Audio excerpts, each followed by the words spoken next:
Hello students, welcome back to this lecture series. Today we will discuss about refraction of light through a glass prism. In our previous lectures we have already discussed about light, reflection of light, laws of reflection, refraction of light and laws of refraction. आज हम discuss करेंगे refraction of light through a glass prism. तो सबसे पहले हम draw करते हैं एक प्रिज्म. तो हमने यहाँ पे एक प्रिज्म ड्रा किया. प्रिज्म क्या होता है? एक ट्रायंगुलर शेप्ड जिसके दो नॉन पैरेलल साइड्स या हम ये कह सकते हैं two non parallel opposite sides और एक बेस रहेगी जिसके ऊपर ये रेजिस्ट करेगा. जहां पे ये दो नॉन पैरेलल साइड्स आपस में मीट कर रहे हैं, इसका नाम पॉइंट ए रखते हैं और यहां पे एक एंगल बनाएंगे तो इसको हम बोलते हैं angle of prism.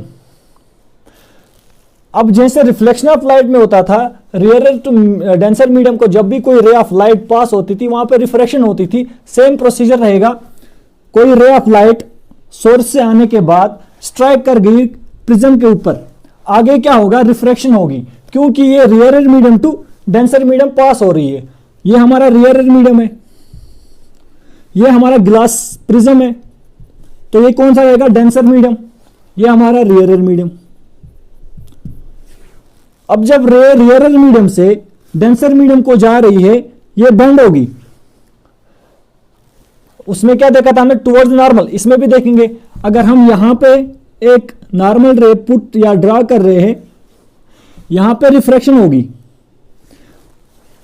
Inside the prism जो रिफ्रैक्शन हुई वो भी टुवर्ड्स नॉर्मल होगी, क्योंकि ये इस वक्त rare medium to denser medium light pass हो रही है.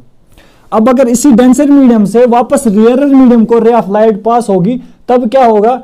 तब भी रिफ्रैक्शन होगा, क्योंकि अब डेंसर मीडियम से रेयर मीडियम फिर से जा रही है. तो यहां पे अगर हम एक नॉर्मल यहां पे पुट करेंगे, यहां पे जो रिफ्रैक्शन होगी अवे फ्रॉम द नॉर्मल होगी.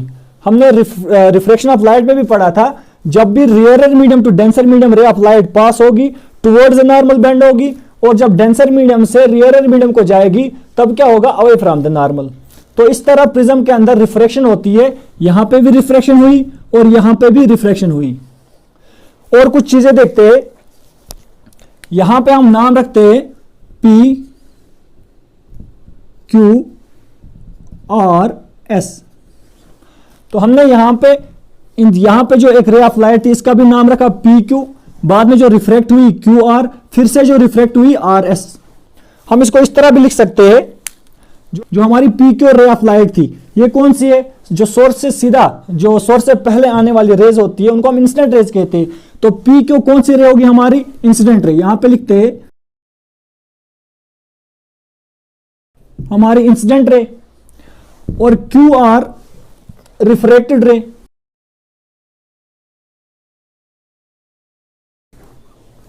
RS जो डेंसर मीडियम से रेयर मीडियम को पास हुई थी और वहां पे away from the normal bend हुई थी, ये हमारी कहलाएगी इमर्जेंट रे, RS.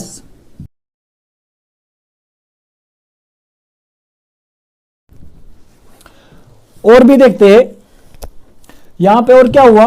जो इंसिडेंट रे थी ये नॉर्मल के साथ एक एंगल बना रही है. इसका नाम रखते हैं एंगल I. एंगल I क्या हुआ? Angle of incidence.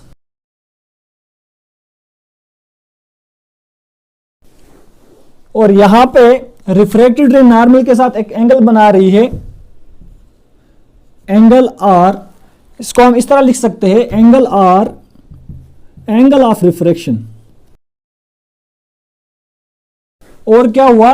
जब denser medium to rare medium RS ये हमारी इमर्जेंट थी, तो ये नॉर्मल के साथ कौन सा एंगल बनाएगी? Angle E. एंगल E, यही एंगल E कौन सी हुई? Angle of emergence.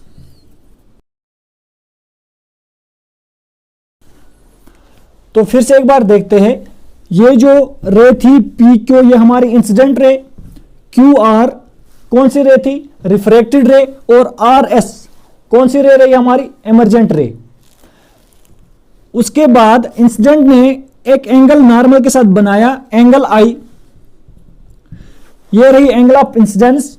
और रिफ्रैक्टेड रे ने नॉर्मल के साथ एंगल ऑफ रिफ्रैक्शन, और इमर्जेंट रे ने नॉर्मल के साथ एक एंगल बनाया, एंगल ऑफ इमर्जेंस. अब सपोज करते हैं अगर ये प्रिज्म हमारे पास वहां पे मौजूद नहीं होता तो जो ये रे ऑफ लाइट इंसिडेंट रे थी पी क्यू, ये सीधा आगे जानी थी कुछ इस तरह, और जो इमरजेंट रे ये कुछ इस तरह रहती। अगर हम इसको पीछे एक्सटेंड करेंगे तो ये कुछ इस तरह रहती। इन दो नॉर्मल के दरमियान जो एंगल बनेगा इसको हम एंगल ऑफ डिविएशन कहते हैं। इसको हम क्या कहते हैं? Angle of deviation.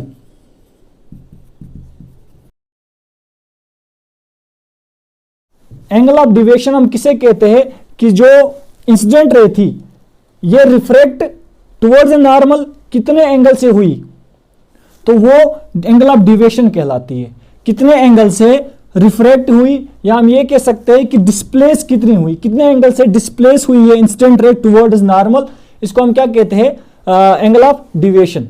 तो यहां पे क्या हुआ देखिए, जो इंसिडेंट रे थी ये सीधी आगे जा रही है और इमरजेंट रे जो है ये यहां से आ रही है, तो ये दोनों आपस में पैरेलल नहीं है, ये आपस में मीट कर रही है। दो नॉन पैरेलल रेज होंगी, कौन सी? इंसिडेंट रे और इमरजेंट रे। बट अगर हम ग्लास स्लैब की बात करेंगे, ग्लास स्लैब के अंदर भी सेम प्रोसीजर रहता है कि कोई इंसिडेंट रे आई, रिफ्रैक्ट हुई, फिर से रिफ्रैक्ट हुई। लेकिन यहां पे क्या रहता है, जो जैसे हमने यहां पे इंसिडेंट रे आगे एक्सटेंड की, अगर हम इसी इंसिडेंट रे को आगे एक्सटेंड करेंगे, यहां पे जो इंसिडेंट रे थी और इमरजेंट रे ये दोनों आपस में पैरेलल है, और ये जो डिस्टेंस रहेगा हम क्या कहते हैं? Lateral displacement. ये दोनों आपस में इंसिडेंट रे और इमरजेंट रे आपस में क्या रहती है?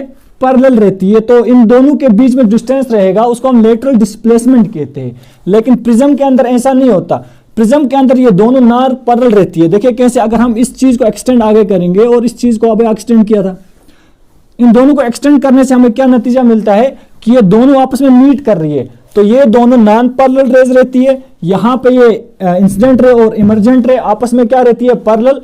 ये इन दोनों के बीच में डिफरेंस है। तो आज हमने refraction of light through a glass prism complete किया। अगले लेक्चर में हम स्फेरिकल मिरर्स के बारे में डिस्कस करेंगे। आई होप कि आपको हमारा ये लेक्चर अच्छा लगा होगा। नोट्स बनाने की कोई ज़रूरत नहीं है, लिंक डिस्क्रिप्शन में दिया होगा, आप वहां से नोट्स बना सकते हो। और अगर हमारा ये लेक्चर आपको अच्छा लगा तो आप हमारे चैनल को सब्सक्राइब कर सकते हो। Thank you.